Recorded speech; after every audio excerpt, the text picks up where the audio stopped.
It's pretty rare to have a conversation about education policy in which the word technology isn't used at some point. Occasionally in the administrative sense as a way to make education more efficient, but mostly in the classroom sense, helping kids learn. Which gets us to Salman Khan. He's a former hedge fund manager turned educator as the founder and sole faculty member of the Khan Academy.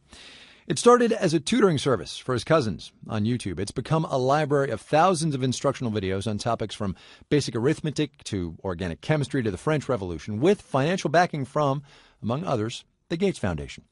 Sal Khan, good to have you with us. Great to be here. How exactly did you wind up putting videos on YouTube?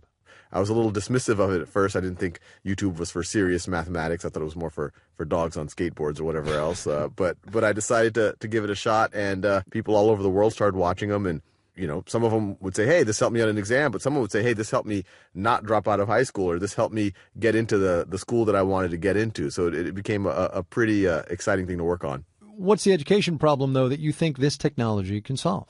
It's a pretty straightforward problem is that everyone learns at different paces, and right now everyone's forced to go at the same pace, and it's a more serious problem than just people being bored or people being lost in one classroom. What happens when everyone moves at the same pace is you and I are in an exam, or we're learning a basic subject. I don't get 5% of the subject, you don't get 20% of the subject.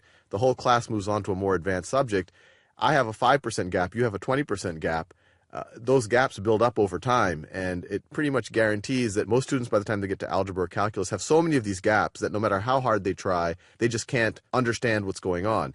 So what we're trying to address is every student can go at their own pace, make sure that they master something before moving on, and when you do that, then those gaps shouldn't happen. It's an accumulation of failure, right? Isn't that your phrase?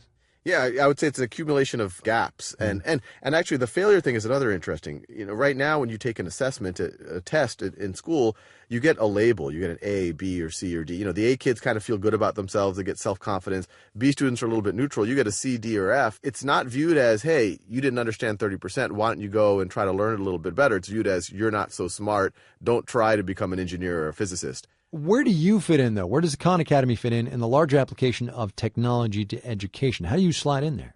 For a while, whenever people talk about technology and education, they've just been talking about putting computers or iPads or whatever in a room and hoping something good happens. Even when there was something to do on a computer, it was always viewed as separate from the core curriculum. It was viewed separate of what normally goes on in a math class. What we're saying is now we can actually use technology, we can use these videos, we can use this software to allow every student to work at their own pace.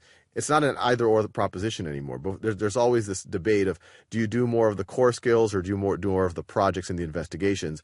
We're saying you can do both. You can use the technology to handle a lot of the core skills, free up a lot of the teacher's time to do more of the human interactions.